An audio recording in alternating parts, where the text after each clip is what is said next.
Hey guys, this is S. This is just kind of a pop in. This isn't a regular episode. I'm just popping in. Mainly because I like talking to the people that listen to this podcast. And first of all, thank you for that. But I just want to talk to you about something. I'm not home right now. I'm actually recording this on the phone at a different location. But I wanted to just pop in. I might not even promote this episode. This is just basically, I just wanted to talk to the people that, listen on a regular basis. And then, this is just kind of a pop in. So I'm just going to jump right into it.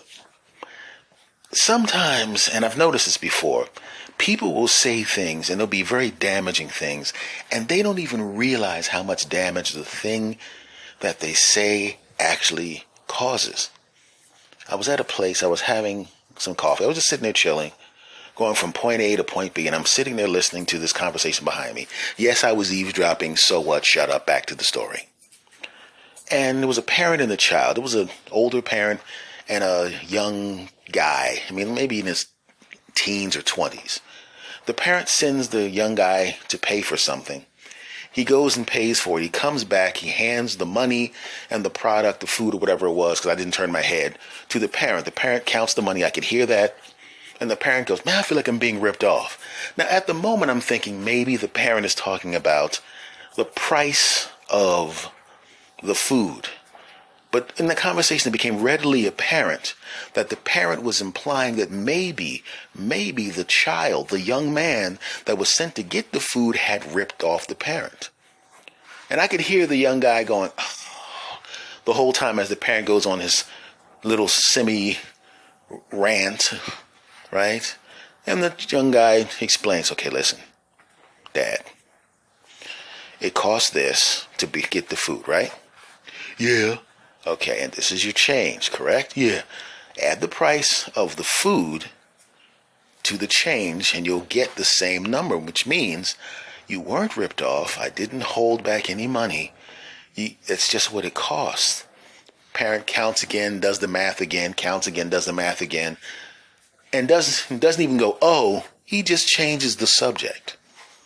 He had literally just sat there for about 5-10 minutes, insulting the integrity of this young man, doing the math, and instead of apologizing, going, you know what, oh, I don't know what I was thinking, he just switches the subject.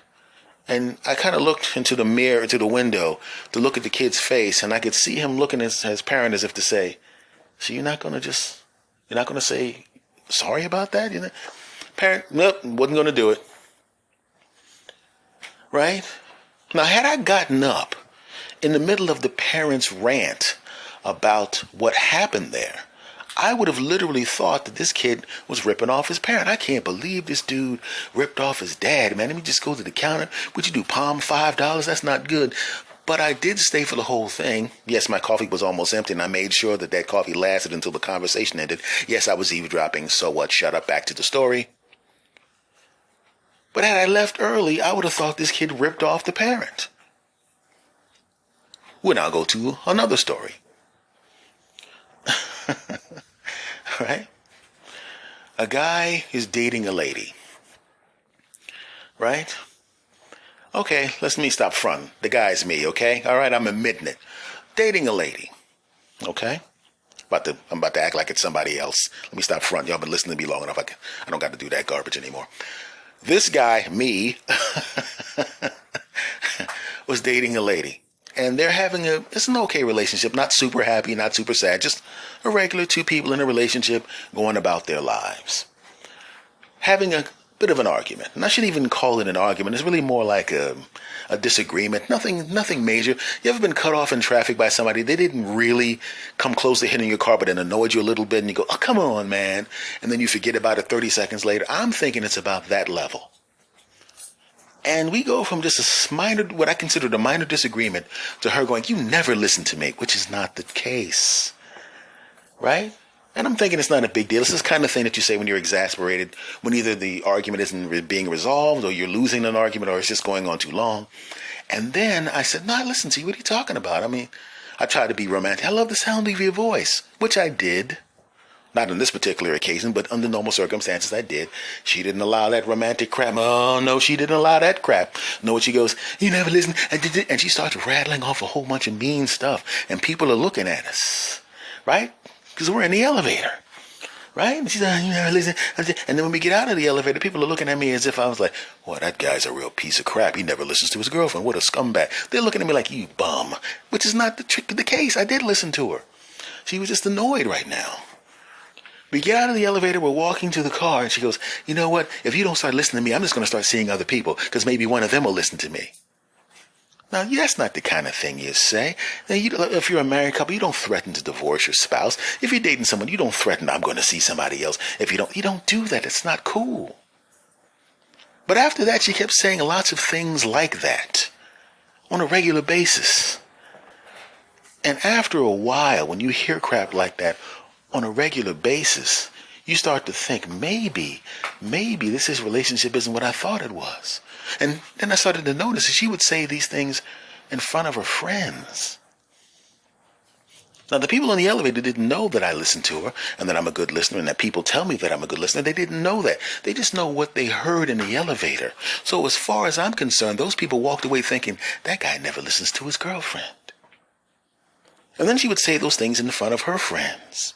Friends that were bubbly around me, then all of a sudden out of nowhere, after that conversation, they started to be a little cold and a little curt when they talked to me. And when I would talk to them on the phone, before that, they would try to keep me on the phone to continue the conversation. But now they just wanted to talk to her, which is fine. They're her friends. But they blew me off like I annoyed them in some way. Which let me know that the kind of things she was saying to me, she was saying to them as well. Now, that's not cool when you say negative things about somebody that aren't true. You see that in the newspaper all the time. Somebody will spin an article to make a person look bad that shouldn't look bad, or you'll go to some kind of biased news service and they will spin things and sometimes even just make things up to make the party that they disagree with look worse than they should. Or they'll just outright lie. And in this particular case, it was an outright lie that I didn't listen to her. That was not the case. That was not true. I did listen to her. And eventually I got tired of that.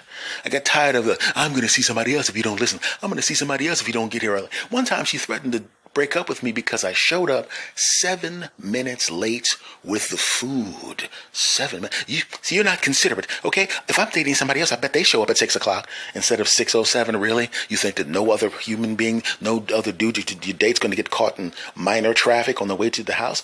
Okay. And it just kept going until we eventually broke up. I don't even remember who broke it up, but it just died. Some time passes. And I run into one of her friends on the street. Now, I wasn't going to say anything to her because they were kind of cold to me to begin with. But I think she thought I saw her and that she decided she wanted to have a conversation with me. So I guess just to be polite, hey, and she says my name, and she's talking to me, and I could tell she's trying to get rid of me, and I'm trying to get rid of her too, because she had been cold to me the last 3/4 of my relationship with that particular lady, and so I'm just making small talk, and I go, hey, you and Trevor, you and Trevor still happy, and everything's going great, right? Yeah, everything's going great. I said, all right. Is your little boy still play the piano? Because when you were at the house, you were playing he was playing piano, and I was surprised that he was that good, because I remember you said that. When you were a kid, you wanted to play the piano, but your parents didn't have enough money. But now that you're doing well and you and your husband are doing well, you're going to make sure that your kid has all of the stuff that you didn't have. And she looked at me like, what? She goes, you remember that? And I go, yeah, we were at the diner talking, and, my girl went to the bathroom and I was talking to you guys, and, that's what you said to me. She goes, you remembered that? And I go, yeah. How's he doing, by the way? He's doing very well. He's doing a recital at the Floop-de-Floop Hall. I'm like, oh, okay, all right. That's good. I'm glad. I'm sure he's going to do well because, like I said, he was tearing it up on the piano last time I saw the. Wow. And she brightened up. She started becoming very friendly. She started giving me compliments. She's such a great listener.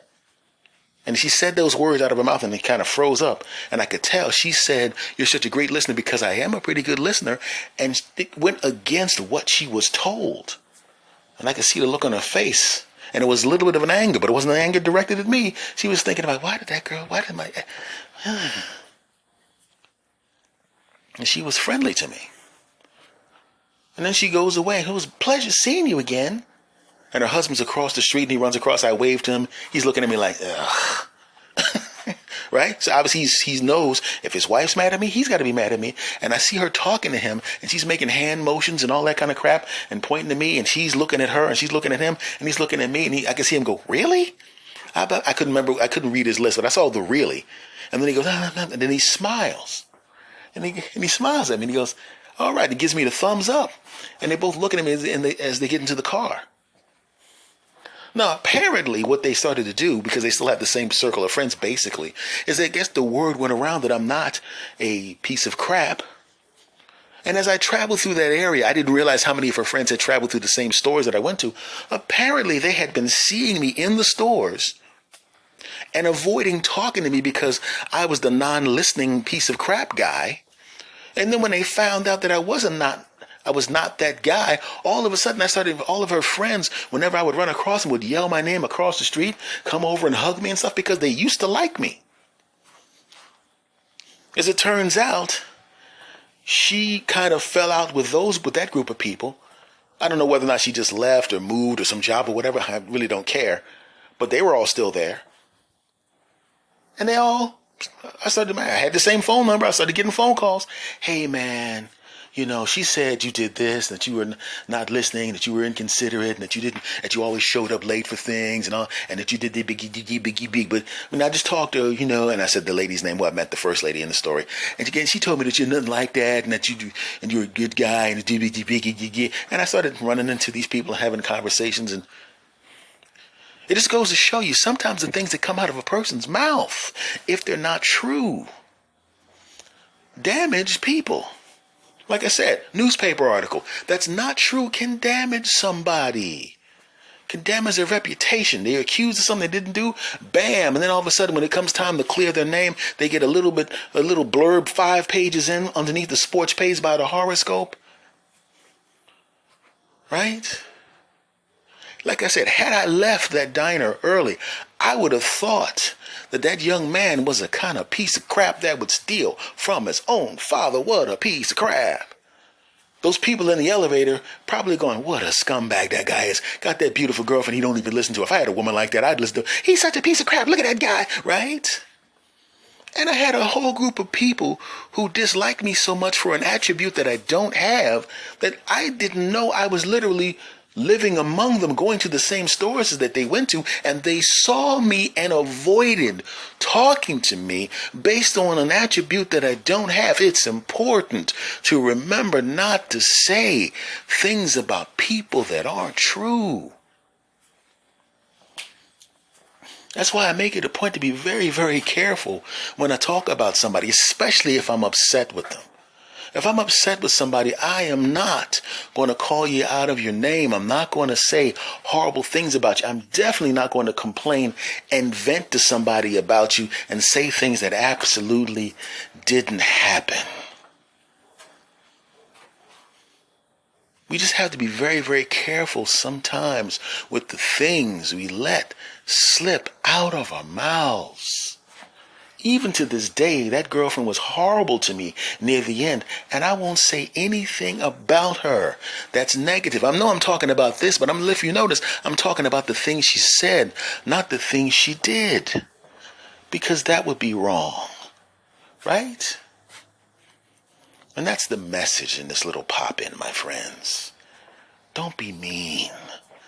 Granted, now when I think about how mean she is, I'm going to see if I can find out what kind of car she drives and plant some illegal substances in the car and then call the police on her. Just kidding. I'd never do anything like that. I don't even know why I joked like that. She's evil. Yeah. I wonder where she works now. I can find out where she works.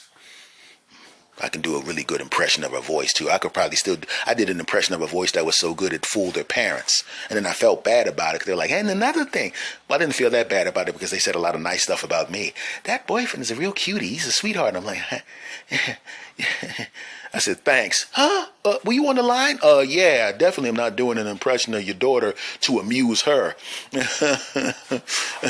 I shouldn't have told y'all that. Y'all mind your business. It was a joke we pulled on them once. Shut up.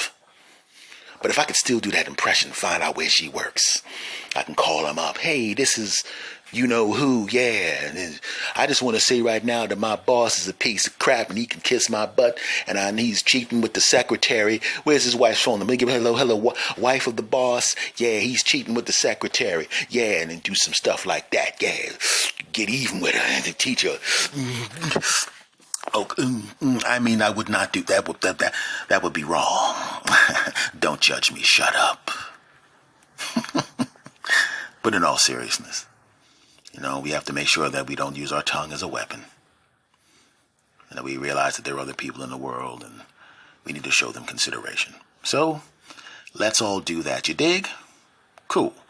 Now, this is just a pop-in, my friend. This is not a numbered episode. I'm just popping in to say hi. And I love talking to you cats so much that I'm probably going to be doing a lot of this in addition to what would be a regularly scheduled episode. So, thank you for listening. And make sure you continue to listen. If you're listening to this on Spotify, do me a favor. Follow this podcast on Spotify. If you're listening any place else, just remember to subscribe. Okay. And if you like the podcast, go back and listen to some earlier episodes. There's a whole bunch of episodes on this podcast. And I have another podcast called S. Anthony Says. That's also on every podcast player available. Amazon Music, Audible, and all of that crap. It's everywhere, just like this podcast is everywhere. So if you like listening to the smooth tones of yours truly, and I know you do. If you do, I know you do me a favor and listen to a lot more of it. If you're driving to work, and I've done this before, I used to listen to radio shows and radio things that I used to love a lot when I would drive to work. And quite frankly, when you're listening to something that you enjoy when you're driving to work or driving back from work, or working out or just going to the store or doing chores, I would love to be there with you when you do it. If you're driving to work, listen to one of my podcasts. Either this one or the other one. There's a whole bunch of them. And I'm guaranteeing you by listening to these smooth tones, I will make going through that annoying commute to work and from work a lot better. I'll distract you, okay? If you're working out and you're like, oh man, I don't want to do this workout. This sucks. You know what I need to do? I need to hear the smooth tones of an attractive middle-aged man from the East Coast. I just happen to be an attractive middle-aged man from the East Coast. You can listen to me. Self-serving? Yes, it is. Shut up. Don't act like you don't do stuff at your job to help you out. Much love to you all. You guys are really, really cool people. I appreciate you. Please subscribe. Tell a friend about the podcast. I'd appreciate it. And I will see you again next time. Now, I don't know what next time will be. You know when the show is normally scheduled, so it's going to be there as well. But I'm going to do some of these pop-ins because I like talking to you. And I also like the fact that you like listening. Much love to you all. And I will see you again next time. Take care.